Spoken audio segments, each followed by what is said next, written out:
We all know about storytelling as UX designers. We hear it all the time. It's almost become kind of a buzzword. You could take Jeff White's storytelling course and learn a few things, but if you aren't ready in the moment when it's needed, what good is it going to do you? I don't think it'll do you much good at all.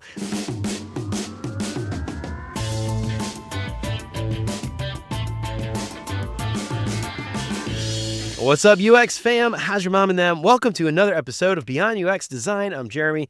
If you're new here, welcome. I am super stoked to have you. The Beyond UX Design shop is open. Head on over to beyonduxdesign.com/shop to pick up some big, beautiful art prints of some of my favorite UX and software-related quotes, or pick up some digital downloads and print them yourself. Pick up your paperback copy of Beyond UX Design, Master Your Craft, Beyond Pixels and Prototypes. Get free shipping on all orders over $30 and use the code LISTENER to get 10% off your entire order. Head on over to beyonduxdesign.com/shop to get your print on. This week's episode is brought to you by Jeff White and his UX Storytelling Toolkit. Now, lots of people talk about the importance of storytelling, but Jeff brings actionable clarity to storytelling, and he shows you exactly how to do it. He breaks down different real-world scenarios like how to use storytelling methods to present your work, how to craft a better case study, and how to prep for job interviews. And I love Jeff's approach to storytelling here. It's not your simple once upon a time kind of stuff. And since you're an amazing listener, and I know this course will help you a ton, I'm stoked to get everybody listening a 10% discount if you use the code BeyondUX when you check out. So head on over to beyonduxdesign.com/storytelling and use the code BeyondUX to get 10% off Jeff's course. So learn some incredible techniques to influence your team and advance your UX career. And if you haven't done it already, please consider subscribing to the show wherever you listen to podcasts. And if you are a regular here and you feel like you're getting something out of the show, I would really appreciate you leaving a 5-star review. That would help me out so much more than you can imagine. And as always, thanks so much to Chris, Siraquan, Stacy, Rodney, Megan, Andrew, John, Mark, Kevin, Jason, Michelle, Marty, Tino, and Adina for all their support. And if you want to join these fine folks and many others and help keep the show independent and ad-free, you get exclusive access to the entire video library of episodes, including episodes before they're even released. And you can get instant access to the video archives right now for as little as $5 a month. And for more information on how you can support the show and help more people find out about what we're doing, make sure to check out beyonduxdesign.com/support. And of course, if you think the show is worth sharing, then I would love it if you told some friends. So, we all know about storytelling as UX designers. We hear it all the time. It's almost become kind of a buzzword, but you could take Jeff White's storytelling course and learn a few things. But if you aren't ready in the moment when it's needed, what good is it going to do you? I don't think it'll do you much good at all. So I got my good buddy Christopher Miller here. No relation, I don't think, at least. My brother from another mother here. Chris Miller on, and we're going to talk all about storytelling, but not just storytelling. We're going to talk about being ready to use those storytelling skills, spontaneity, and all that stuff. I am so excited to have Chris on the show today. Chris Miller is a comic book nerd, gamer, and senior experience designer at Electronic Arts Frostbite with over a decade of experience crafting immersive gaming experiences. As a passionate UX mentor and coach with 15 years of teaching experience since 2010, he's guided countless designers at prestigious institutions, including George Brown College, Design Lab, and BrainStation. And beyond his design work, Chris hosts the movie podcast Popcorn and Plot Holes and runs a UX career coaching program to help cultivate the next generation of design talent. Chris, I can't think of a better person to come on and talk about this today than you. Welcome to Beyond UX Design. Thank you. For the second time. How's it going? It's Patreon accessibility. Yeah, sign up for Patreon. You get the 3 seconds we recorded last time. Technical difficulties, but we don't let that stop us. Not today.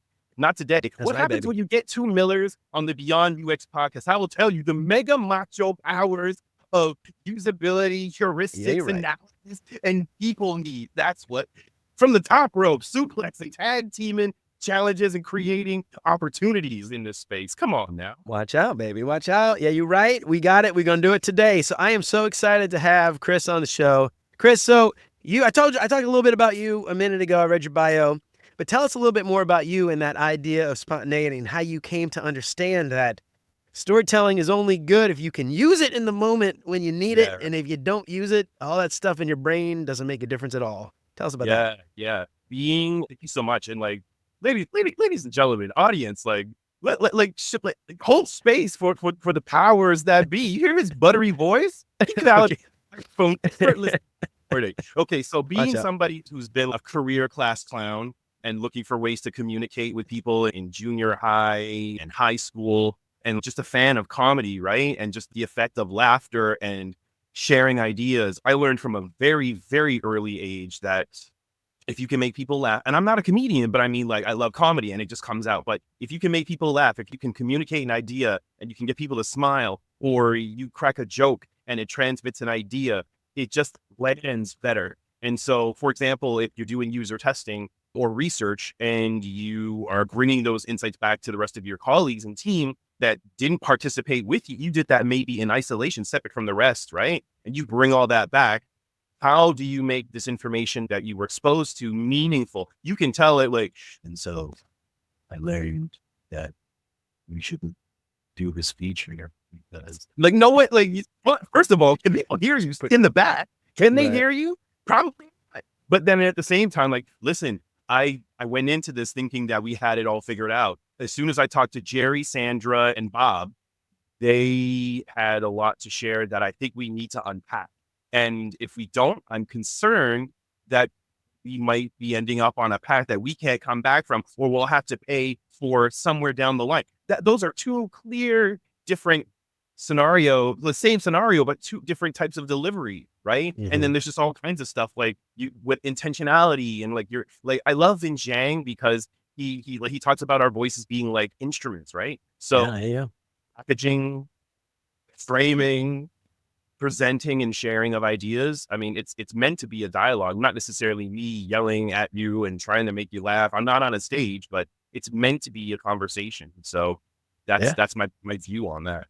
I love that, dude. And I love that you talk about this too, because, you know, as we talk about storytelling, you know, obviously there's a bunch of different ways to do storytelling, and, you know, comedy is one, humor is one, drama is another, but there's so many different ways that we can use those things. And what's interesting is too, you know, I've been doing this cognition catalog for the last couple of years where I go over a new bias every week and things like that. And we've covered a few, like the bizarreness effect, the humor effect, and things like that, that actually make you remember things more. Mm-hmm. And so, you know, telling somebody something like these ideas that you get from, you know, your usability studies or research, if you could tell people, just like you said, but if you can't get them to remember and think about it later, what was the point? Right. And so I just love that idea. And I think it's so important. And, you know, again, this idea that, like, you've got to be able to think and remember these things as it happens, like in a meeting, and be able to use those storytelling techniques. We use this idea everywhere, right? This idea of storytelling. And I want to hear your perspective just from your own personal experience, you know, and thinking about where you work in EA Games, right? Imagine entertainment industry. There's got to be, you know, this love of storytelling. People that work there are, I'm sure, I would imagine, they gravitate towards the entertainment industry because they like to help people be entertained and tell stories and things like that. I'm just curious, like, from your perspective at EA, or maybe even your previous experience, how are you using storytelling? Like, talk to me about some examples. Like, where do these things come up, like, in your everyday work? So there's definitely can't think of another word other than like synergy or pattern. There you go. That like that runs a very clear through line through all the roles I've ever had, which is whether you're in environmental health and safety, employee, intranet SaaS, or data security. And then I've been in at 2 different video game companies.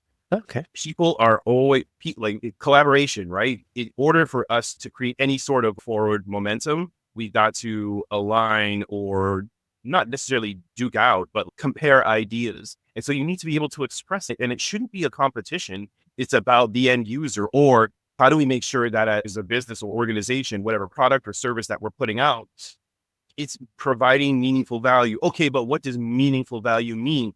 Anchor it to a story of the person or organization that's going to be using it, so we can understand what they're not just, they may have a variety of use cases, but those use cases are stories. And if we don't root ourselves and immerse ourselves in them, we're never going to be able to, it doesn't matter where you work, you'll never be able to bring something that can create impact and can satisfy and break down success blockers or create opportunities unless you understand where people or organizations are at. And those are stories. And so as humans, it's just such a wonderful device, or vehicle rather, that allows us to share ideas. And even if it's blurry, that's okay. We try to put ourselves in the bodies of the user, or we just bring that story of the user or the business to the team.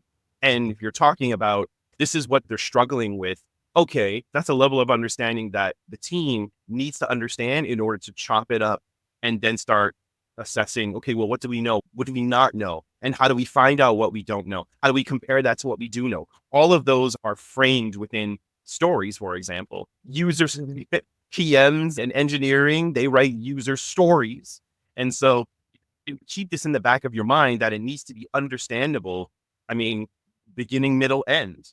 And depending on the scenario, are they happy with something and trying something different? Are they unhappy? It's a whole spectrum. But what's fun is that it keeps things fresh because there's all sorts of scenarios. And so whether you're in entertainment, gaming, and like for instance, to be a bit more specific, I work on the game engine for EA Frostbite. So I'm part of the Frostbite org. I'm on a team of experienced designers and researchers, and we're embedded with different teams that are working on different games. So the majority of the studios, whether it's FC or UFC or you name it, all roads lead back to the game engine experience team. That's what I'm part of. So so with it like Adobe, everyone is coming to use this particular software. How do we make it as meaningful and as efficient and supportive and clear as possible? And so that's the dance of how are things going? I understand that you're trying to accomplish this. What's it been like for you? And then they're going to tell you what their experience is, which is a story. And when you connect with them and empathize, leveraging all of our training, right, it makes it real for the person who's going to be working on it so that I can anchor to what they're trying to accomplish or what's stopping them. And you can hear the frustration if you really pay attention or dig into that. And that's how you can remember. And then you make that moment, whether it's like, this was really great, but, or this is awful, but, and then you can bring that to the rest of the team. And then they understand. And then it compounds. And then it creates this momentum. Like these people all had this theme in common. And if we can solve that, it's going to be a different scenario for them and they're going to be happy. And that is a success story. Yeah, I love that, dude. All right. So thinking about the topic for today, right? We know those things are important and we could preach as mentors and coaches and teachers and educators. We could preach that all day long to the students and make sure they understand the importance of storytelling. And a lot of them do. Everybody understands it's become a buzzword. But when it comes time to actually do the thing and convince the team, influence the team, we often fall flat. And I think that's why a lot of people are really struggling with this. So let me ask you this. As a mentor, as an educator working with students, how do you get them to be ready so that on the fly, boom, there's an opportunity? Because a lot of times you could prep for a presentation, but sometimes it's going to be a question on the spot from somebody, an executive, product manager, whatever. Yes. Hey, what's up with this thing? Tell me about that thing. What'd you learn in that thing? And you've got to be ready. So how do you get students to that point where they can, on the spot, boom? I love that. I love that question. And so to start simple, it's practice and making sure that you're rooted in, like you have to prepare. You got to know the scenarios and be able, because like I've done town hall presentations every quarter to update the different departments that were working on the thing that I was working on. This was at Unity Technologies, gaming software company. And I distinctly remember my favorite town hall. I was sick actually. And unfortunately, we had a pre-show with my senior technical product manager, and I decided that like represent the experience design team. I'm going. And so I knew the story. We already had our deck. We already figured out how the flow is going to go, right? So there's that table stakes. I know what I'm talking about. I know what my teammate is talking about. And then, I mean, I've been immersed in that project. And so there's this lovely dynamic of, to your point, what happens, or I'll go back a bit. There's preparing, standard preparation. Then you go in, you present, you go through the slides and so on, and then you get curveball questions to think of. And it's okay because there's a variety of ways that it can play out. One, I don't know, which you probably want to keep that in your back pocket. But like you could frame it like, that's a really good question. Let me take that back and I'll be happy to ping you and follow up async. If you actually need to, whether you blank on the spot or if you honestly don't have that answer, it's okay to not know because we're not omniscient, right? So first of all, just accepting that it can happen, but I'm going to put that in my back pocket. And then if they ask you a question you weren't prepared for, that's a really good question. You're buying time. So think about that for a moment, because there's something in our study that I think could correlate and help clarify what you're curious about. Are you saying that you wanted to know why we went this way instead of that way? Sometimes not paraphrasing, but making sure that you understand their question. If you understand it right away, great. But at the same time, making sure that you understand the question buys you time, and being okay with silence is also a lever, a tool, a mechanism. Being okay with it, like it works in interviews too, and being all right with it. And that, there you go. Okay, so we learned and studied that back in January that 40% of our testers had this to share. And so you just be transparent. All it is sharing what you know. And if you don't know, everything is figure outable. And if you can't figure it out on the spot, that's okay. And then what happens after that is really up to the culture and team that you're working on. But based on the cadence of the meetings, right? Like if it's a town hall, you need to make sure that you've done your due diligence and you are immersed in your homework. But at the same time, it's okay to take down questions during, and generally it depends. Again, different teams handle town halls and presentations differently. Like I've done live demo walkthroughs with like VP of product and a variety and the CTO and then some managers and so on, right? And some things are open to conversation, but town hall presentations usually have like, well, the ones I've been to usually have the presentation and then sometimes Q&A, or sometimes depending on timing, it's just the presentation, and then send us all your questions and we will answer them post, like after the broadcast or the call itself. So all that to say, variables, but if you know, share. And if you're not certain, collect the question and address it afterwards. And at the same time, be okay with taking a moment to think about it. It also gives your audience a chance to absorb what you just said. And maybe they're thinking about the question too. No one wants to see you fail. Like you're all a team. And so sharing and being as transparent as possible, it's something that you can feel, that other people can hopefully feel as well. So I've relied on that and it's helped me immensely. I love that. You mentioned a couple of things I think is worth just highlighting and calling out. The taking a pause, right? Now, there's something that's really interesting about storytelling. We talked a little bit ago about delivery. Delivery is very important. And I don't know if you've ever read this book, but it's one of my favorite books, and I need to get this woman on. It's got nothing to do with UX design, but it's all about presenting yourself. It's called Cues by Vanessa Van Edwards. Have you read that book? Is it Vanessa? Vanessa Van Edwards, yeah. Yeah, she's awesome. Yeah, she's great, dude. So her book is amazing, but a couple of things the book is all about, let's see, I'm going to pull this out because I cannot remember the subtitle. Small signals, incredible impact, master the secret language of charismatic communication. And I love this book because thinking about, storytelling, what you're going to say is one part, right? How you deliver it is the other part. And both together, it's like the UX and UI, I guess, of presentations. Yep. But you got to have both. And so she talks a lot about just posture and breathing and stopping for a second just to take a breath, especially when you're nervous. Because a lot of times, especially juniors, mid-level, seniors, maybe even people all the way up to executive, a lot of people do not like talking in front of people. They don't like being center of attention, right? Introverts especially, right? And so taking that second to just take a breath and sort of sit up straight and just take that second to think. Yeah. And it changes, because I do this a lot where in meetings and stuff, I will try to just like have the answer and just I hate silence, right? So I'm just like talking. And then I run out of breath.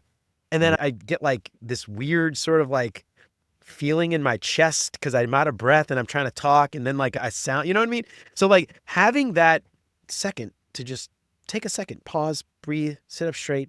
If you're remote, sit up in your desk, don't like hunch over and stuff. Yeah. Or even if you have a standing desk where you can prop up stuff. I like for interviews, I'm always standing. For presentations, I'm always standing because you get more energy. And like I've learned it over and over and over again, and I've heard it over and over again, and it served me so well, especially when I was sick during that town hall. As soon as I was done, I just laid on the ground flat pancake. But in the moment, like it was go time. And like I had, let's see, like the torso, right? Like to your point, if you're hunched over and you're like leaning on your chair and stuff like that, that's a different energy. Like it's more intimate, right? Yeah. But then what you need to project, you have so much more command. I'm doing this just lower. Like you have more command of your lungs and just control, right? Yeah. It's legit. It's science. So I love it. Really that. Is. Yeah. And again, I think this goes back to the whole idea though of the topic today is like that storytelling aspect, the delivery is important. It isn't all just, recorded stuff or emails. Obviously, there's storytelling element to like async communication, but being ready, right, is the posture, how you speak. It's the presenting. It's getting your body ready to communicate. It's such a really important thing. Then the other thing that you mentioned is, the aspect taking a pause is just think before you talk. Think before you say something. And a lot of times, like I said, I do this.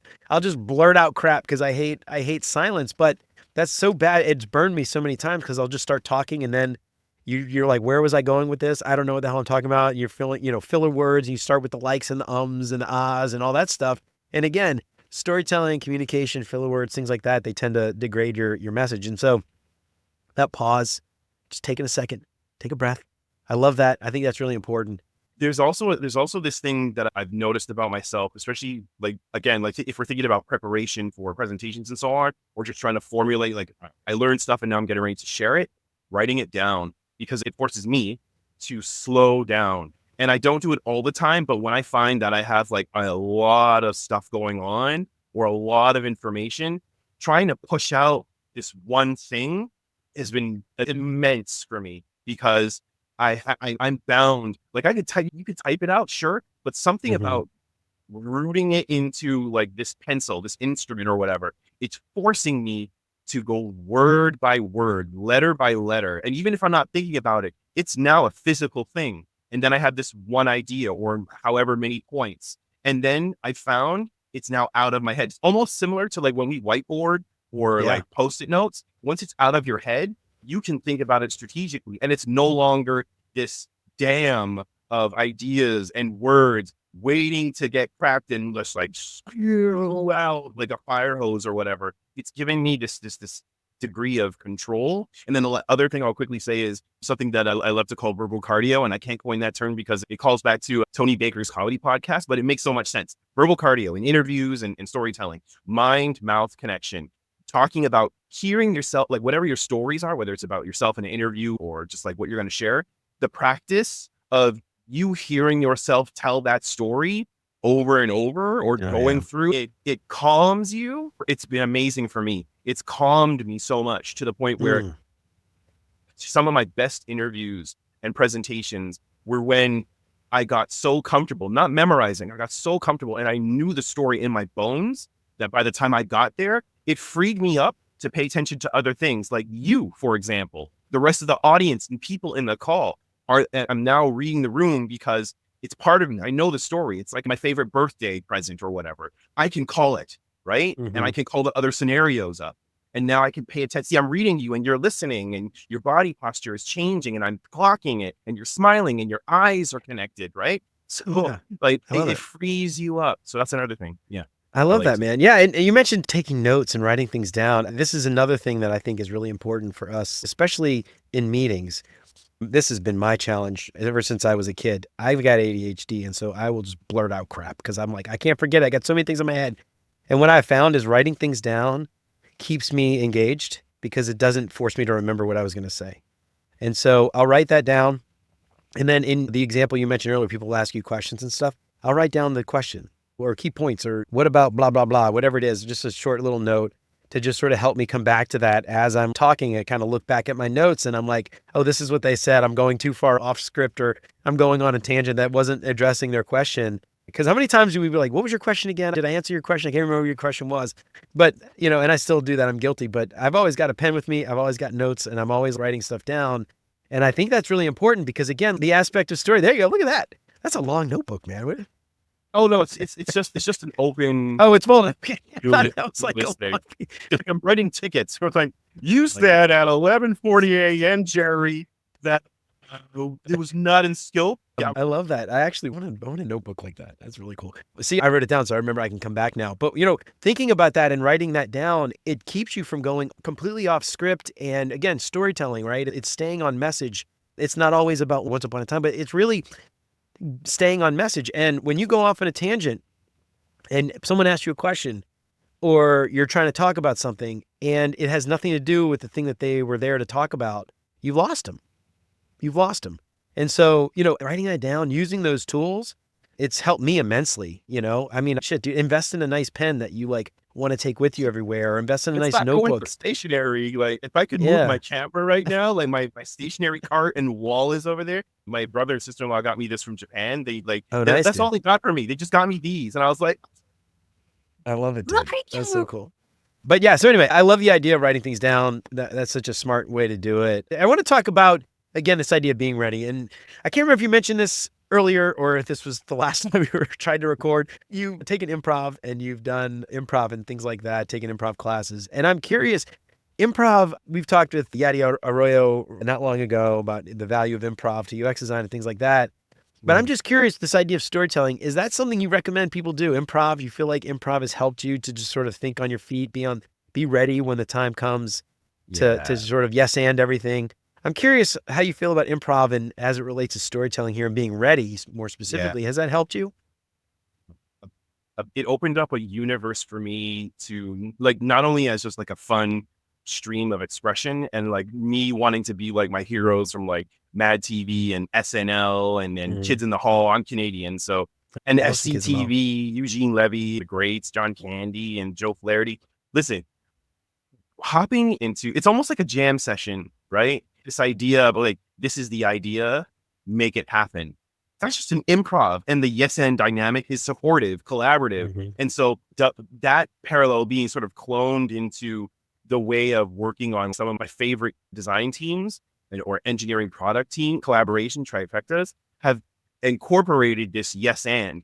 Generally, it's very, very rare. As a matter of fact, I don't think I've ever worked in a place where a teammate is like, absolutely not. It's always been, okay, tell me more, or okay, we need to do some discovery or understand this better. It's never been shut down. And so I've seen that echo into a lot of like teams I've been on, sort of taking this, and I'm not like a master level improv person. It's just so much fun that it's kind of how I enjoy this idea of dynamic collaboration on the teams that I'm on, when everyone's pointed in the same direction, even if we're not, and we have different ideas, whether they can connect. It just opens up so many pathways of possibility and being open to it, and then going down the road, like trying to stay on the rails in this direction, going off the rails, but being okay with it. Some people are not comfortable with that. And so to your point of like, has it been helpful? Immensely, because it not only, especially as a teenager, it helped bring me out of my shell to reveal this Kraken level designer waiting in my subconscious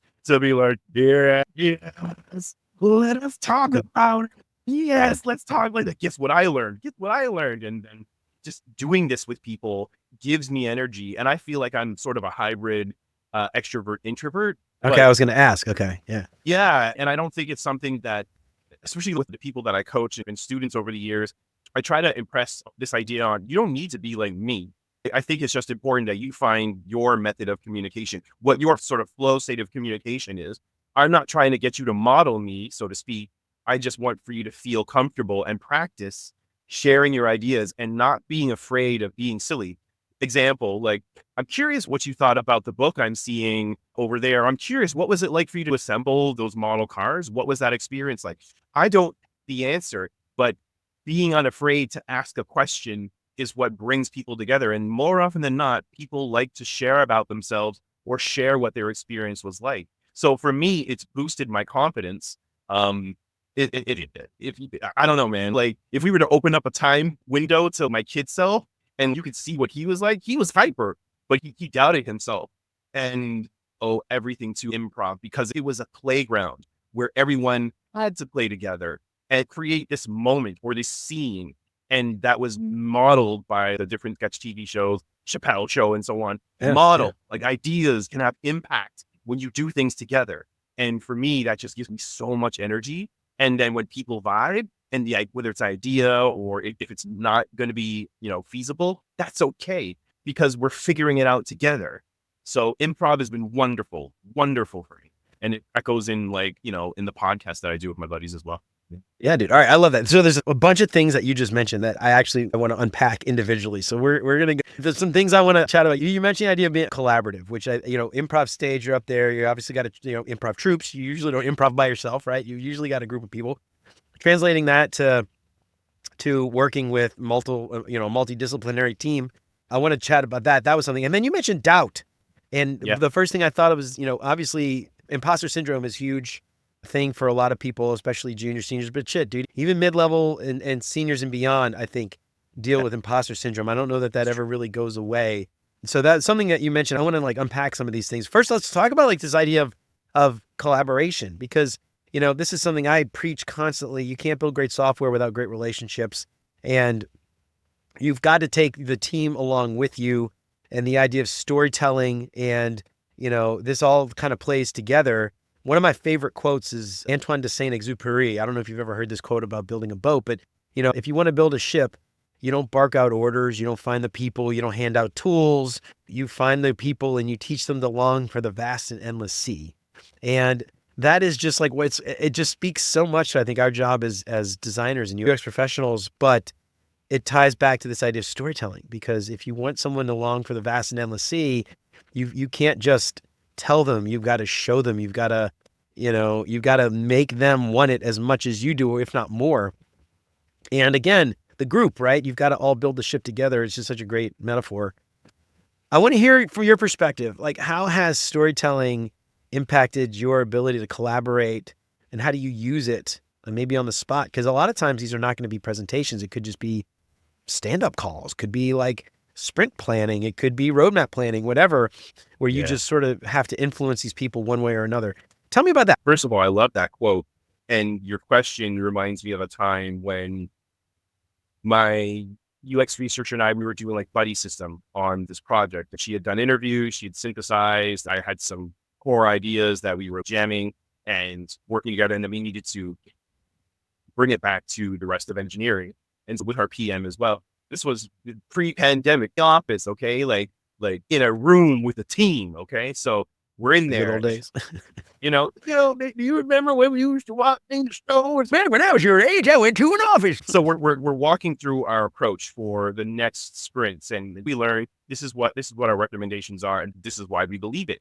And so we had the chief of engineering in the room as well, and we had just talked about what we learned high level, because the rest of the team had been with us from day one, and then we were like, this is what we learned, and this is where we're going to go. Questions, like, we're very excited. And then the chief sitting in the back, he's like, he wasn't a mean guy, just checking this out, looking, eyeballing me, and he's like, this is not gonna work. And I'm inside, like, I'm standing at the whiteboard, and like, I'm just like, inside I'm like, this is not gonna work, and inside I was like, and then like time slowed down, and all I could squeak out was, why do you think that? Why? How come? And inside I was trembling. This was my second UX job, trembling. And then he's like, not going to work. And but then it felt like a pattern. Like he has to set the same thing again. Was it different? And I was like, okay, like, I want to hear where you're coming from. Tell me more. And like, tell me more, as opposed to tell me more. Because at this point I was like, okay, I've got some time back now. Let me try again. And then he's like, well, and his body language, been here long enough to know that it's not going to work. So ding, ding, ding, ding, ding, ding, ding, ding, had no evidence. And so I was like, okay, so, and I also knew that he wasn't there from day one. So then I was like, okay, would it be helpful if we talked about how we started and what brought us to this point, as opposed to our framing was, these are our recommendations. This is what we're going to do next. And he's like, sure. And it was a conversation. So we did a big rewind in this meeting, and he's the chief. So of course, like, everyone else was fine with it. But even if he wasn't the chief, if someone said that, the outcome should still be the same. We took it all the way back to the core problem, the opportunity, why it's a blocker for our clients, and then what we did. So he was missing all of that initial story, like the foundation. He was missing all of it. And then when we did that, starting from the beginning and came all the way back up, and he was like, oh, we saw it in his face. Oh. Okay, it's fine. Let's keep going. I get it now. And inside, I was just like, you know, the Denzel Washington gift when he said, that relief inside, I was just like, oh. But then it reminded me, and it's like this, I carry that story with me. I carry that memory as to making sure that everyone is on the same page. You don't know what the rest of your team does or does not know. unless they've been in the same meetings with you. If someone is new, it's important to make sure that everyone has the same framing, same understanding, is caught up on the same page. Otherwise, you can lose people or you can get challenged when you least expect it.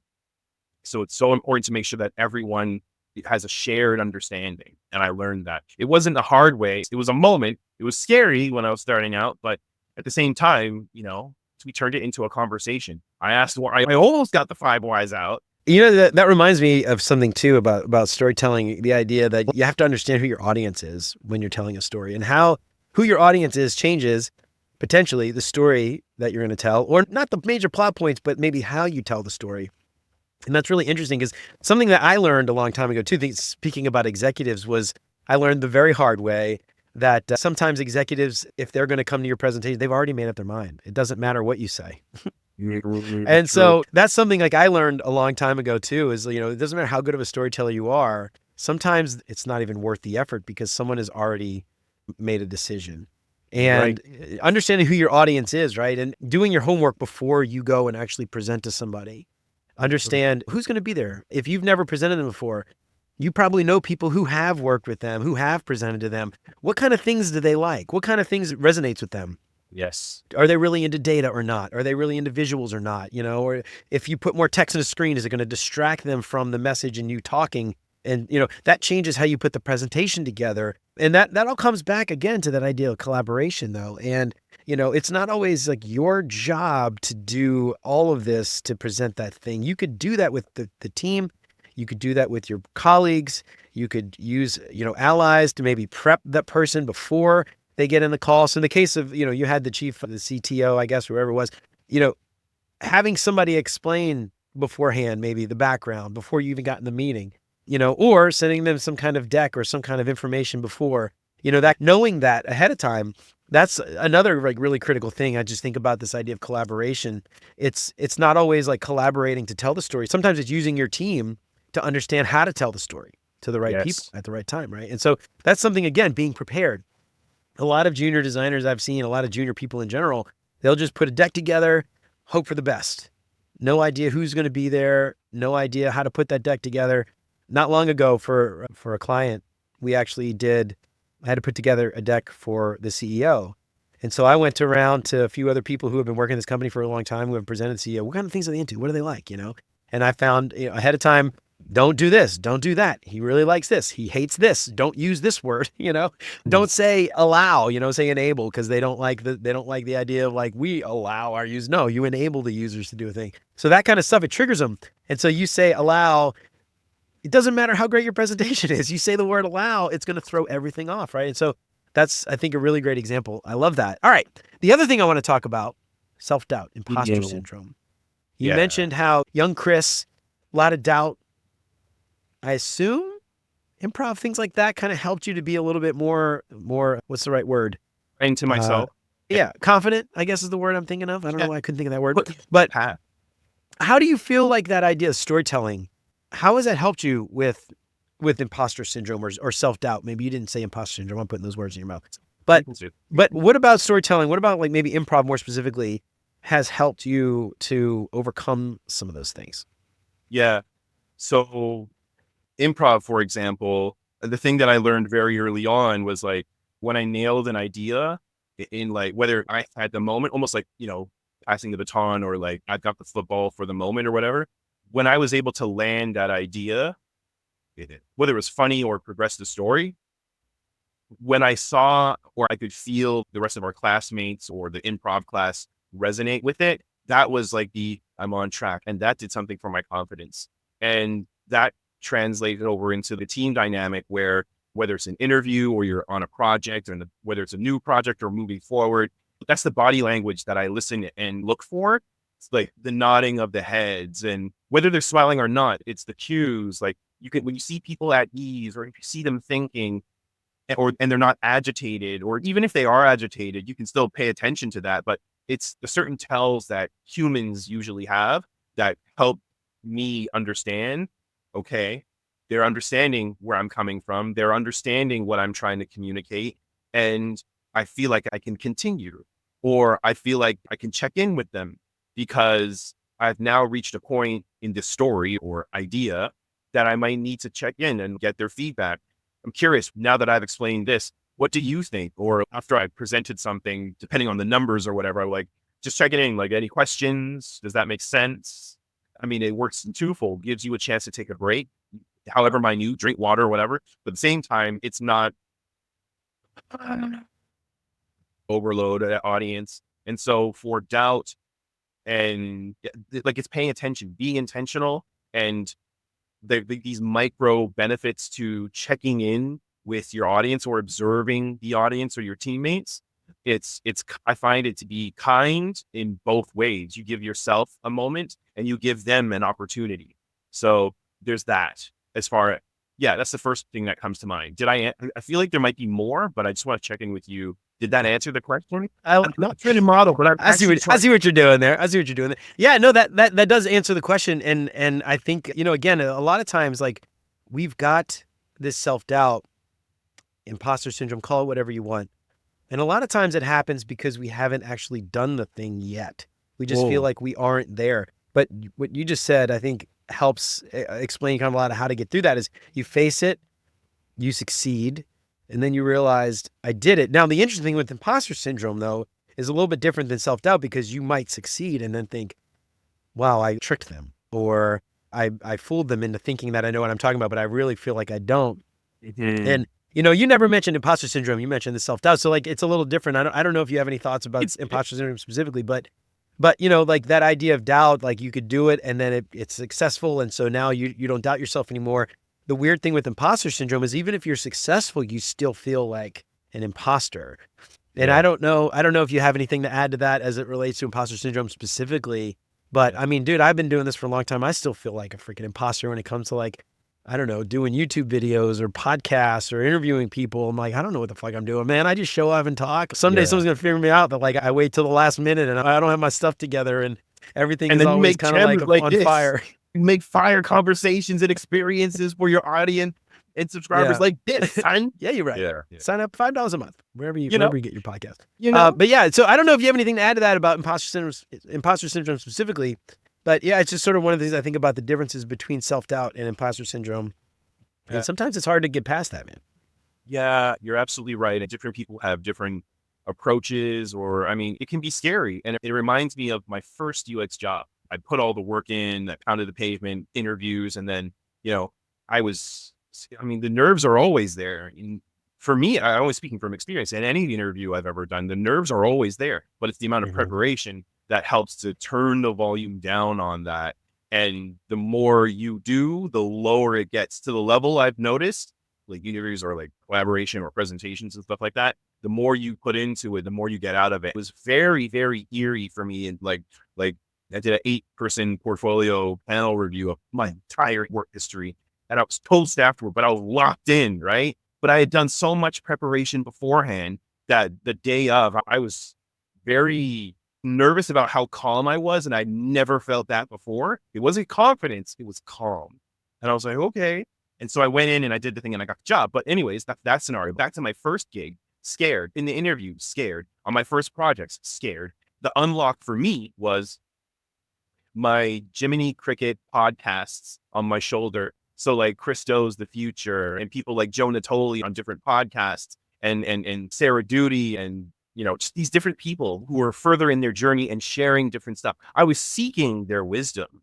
And I remember Joe Natoli was saying something that was the big unlock for me. Everything is figure outable. It's okay to not know.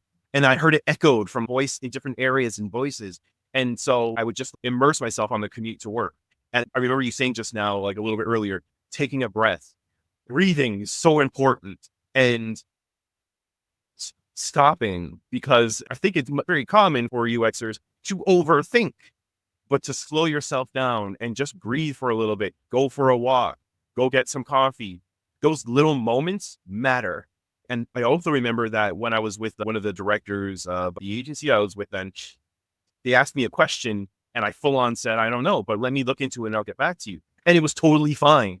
And I was like, wait a minute, did I just pull the wool over their eyes? No, because I was open enough to tell them that I didn't know something. And it's so important to know that we cannot know everything, but you can do your due diligence and find something and bring it back to the team because you're part of a team. You have a role to play, but you are still part of a team. And I was part of a good team. And that's what also was really cool about being able to bounce ideas in unknown spaces with different clients before we went to go do pitches. And when we came back from them, did we understand this right? Bouncing it back and forth, because we were all experiencing this thing together. And then you prepare together and then you win or lose together.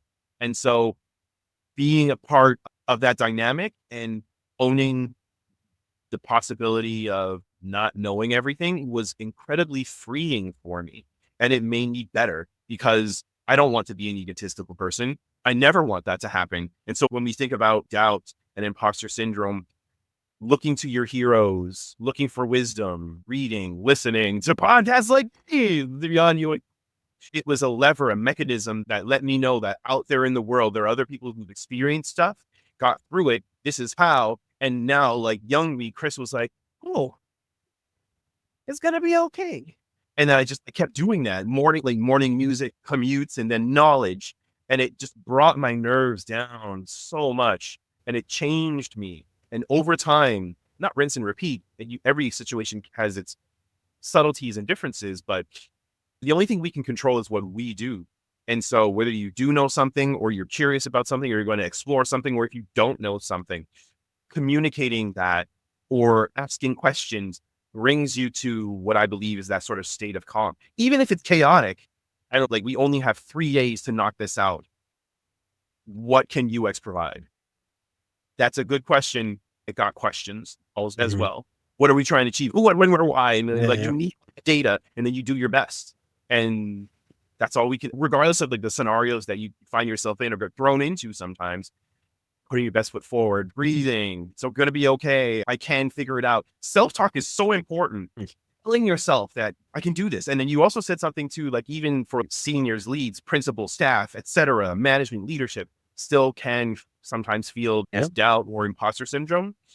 It's sort of term that I've formulated. I don't know if I can trademark a term, and I don't really care, but it's this idea of career amnesia, where I feel I've progressed. When people have accomplished things and they're so focused on the present or they're too focused on the future that they've forgotten what they've done to bring them to their current state, which is an accomplishment. Doesn't matter what it is, whether you're a pivoter or whatever your professional history is.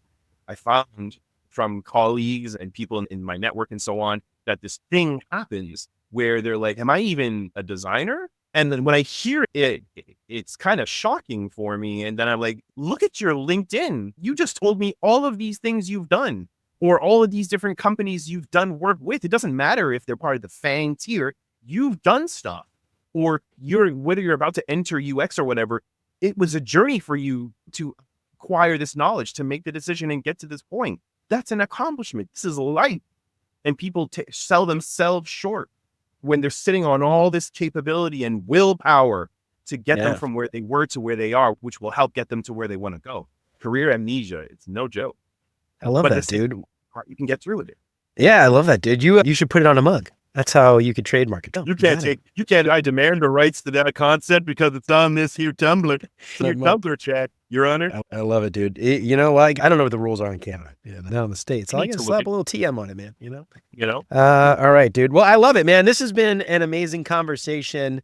I've got a few questions I like to ask all my guests to help our listeners get to know our guests a little bit better. But before we do that, any closing thoughts?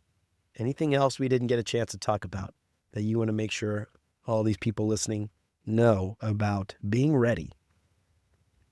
Yeah, I think it's the muscle or practice of just being open, and listening is a core component of that.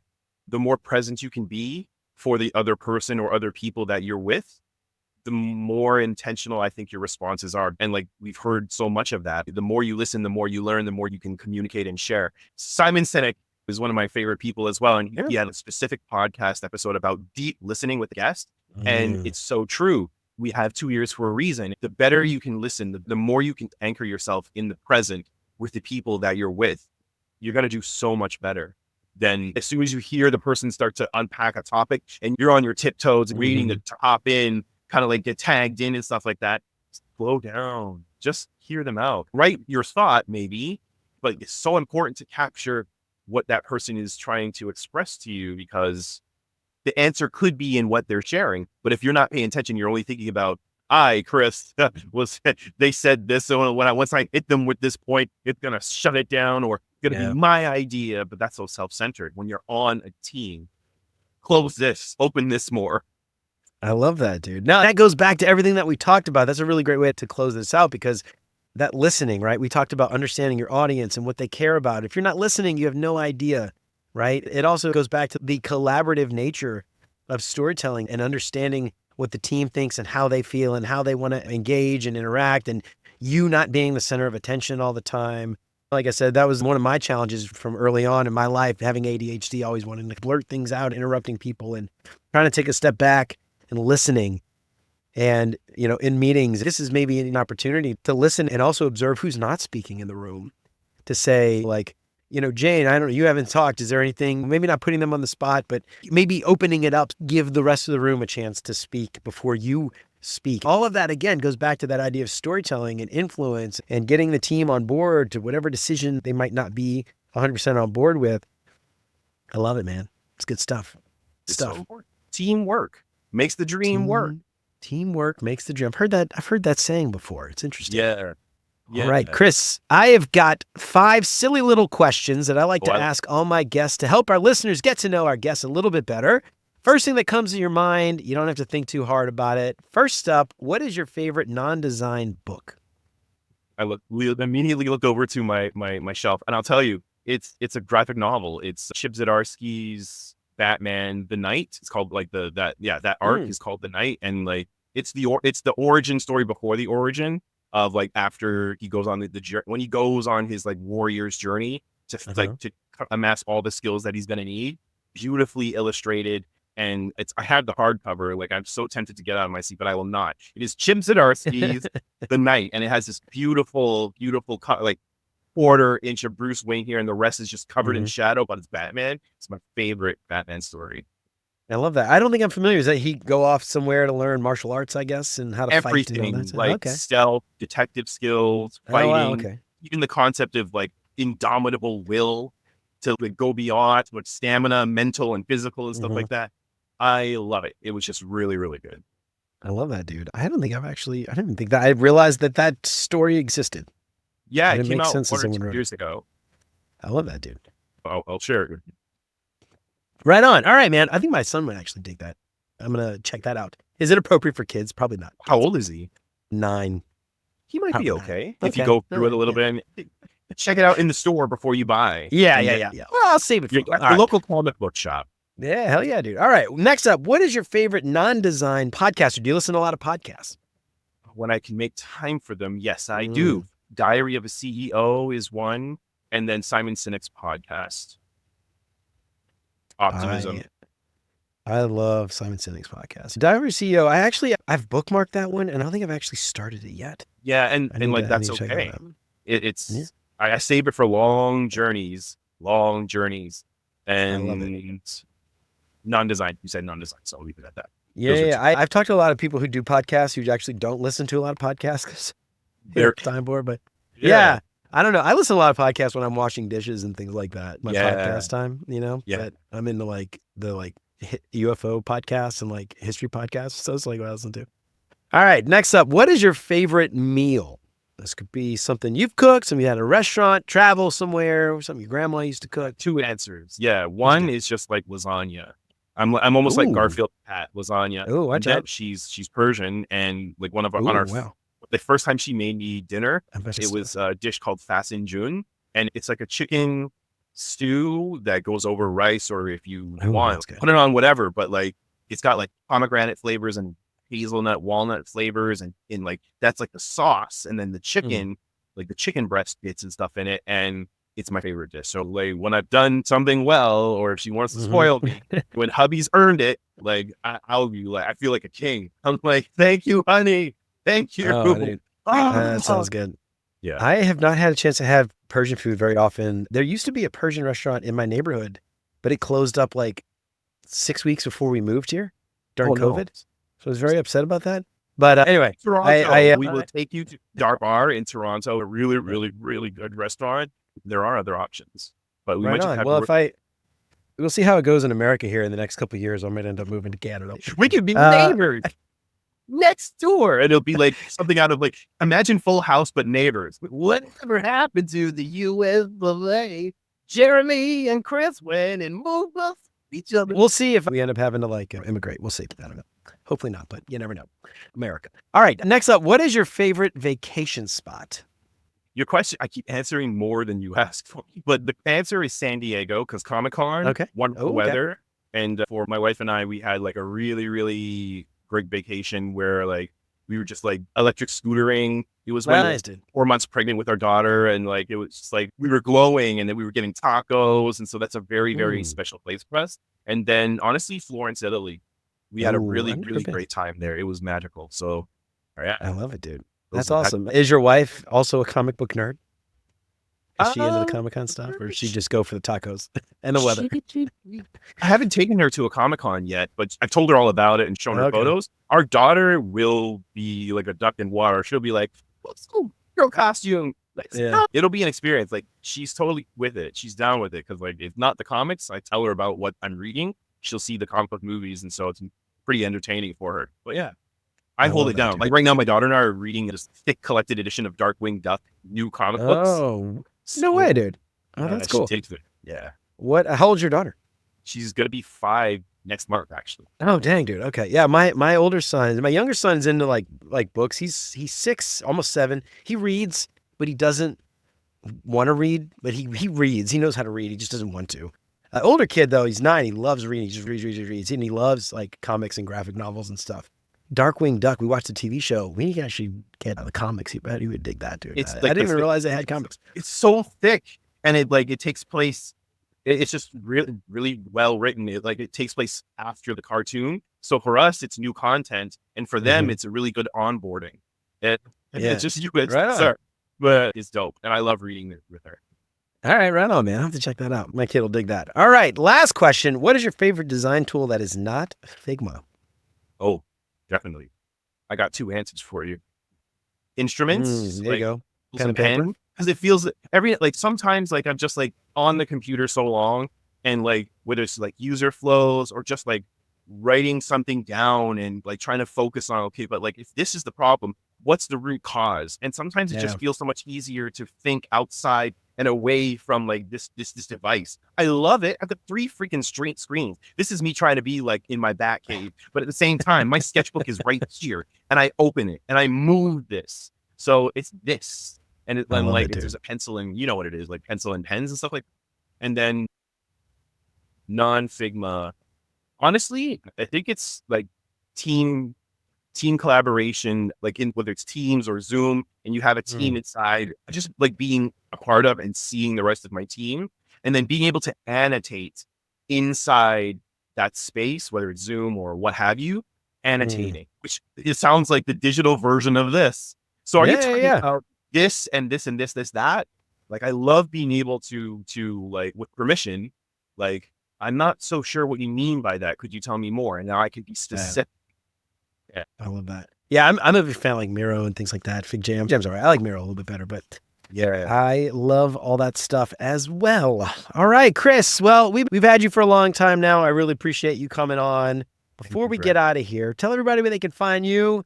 Let them know about your show, your podcast, your coaching and mentoring and all that stuff. If you're interested in letting people know, where can they find you? Yeah, hit me up on LinkedIn. I haven't memorized my LinkedIn URL, but the show notes. Yeah. I'm there. My door is open. And so like, yeah, LinkedIn is the primary. And then as far as like my career coaching, just DM me and we can talk about how I might be able to help.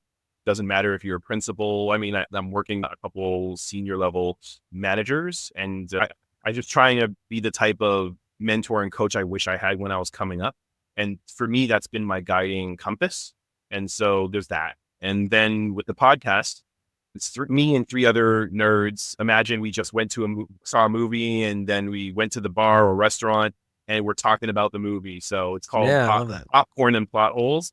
We've done over 100 episodes. Like if you think about it in Pokemon terms, our first version, which was called You're Wrong, that was like our Sportle. and now we're in war portal phase. So that was the previous. Now this is this one, and we just talk about movies and try to pull the fun or funny, put the funny into it and make fun of it. So we're unlicensed movie critics, but we try to have a good time. I love it. Yeah, it's sort of like Mystery Science Theater 3000 guys if they hung out after the movie was over. Yeah, like, or like, yeah. There's a term for like fireside chats, or like, no, there's a term for it. Like at movie screenings, sort of like at film festivals, after the movie's been shown, then they had the people who made it, like the cast and crew, the directors or whatever, on the stage talking about. There's a term for that. That's what we do, but it's not a fireside chat. Yeah, I love it, dude. All right, and what's the URL for that one again? Do you have a URL? Do you have a website? Just search wherever you listen to podcasts. Popcorn and Plot Holes. We're available on all podcasts. Right. Watch this blow us up. We have no listeners, and this has been so like safely been just doing our thing, and they're like, wait a minute. Oh no, we gotta start paying attention. When it turns into a job, then it's not fun anymore. So keep it light, dude. Yeah. All right, Chris, this has been amazing. I am so excited to have you on and to come and talk about this today. I think this is such an important topic. Storytelling, obviously, it's important. The skills there, but if you aren't ready to use it in the moment, it just ain't gonna do you no good. This has been an amazing conversation, Chris. I really appreciate it. Thanks for coming on, man. Thank you for having me. I had so much fun.